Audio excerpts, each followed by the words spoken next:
కేంద్ర దర్యాప్తు సంస్థలను అడ్డం పెట్టుకొని ఇతర రాజకీయ పార్టీలను గుప్పిట్లో పెట్టుకోవాలని చూస్తున్నారని ప్రధాని మోదీపై సిపిఐ జాతీయ కార్యదర్శి కె నారాయణ ఆరోపించారు.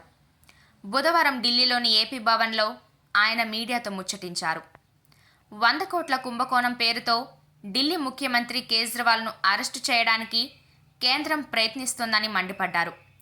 45,000 కోట్ల అవినీతి కేసులను ఎదుర్కొంటున్న ఏపీ సీఎం జగన్మోహన్ రెడ్డిని మాత్రం ఏమీ చేయడం లేదని ఆగ్రహం వ్యక్తం చేశారు.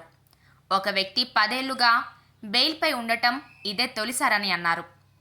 మోదీ షాలకు జగన్ మోకరిల్లడమే ఇందుకు కారణమని ఆరోపించారు. ప్రస్తుతం సెక్షన్ 17A అడ్డుపెట్టుకొని బీజేపీ నాయకులు చంద్రబాబు నాయుడిని లొంగదీసుకోవడానికి ప్రయత్నిస్తున్నారని అన్నారు.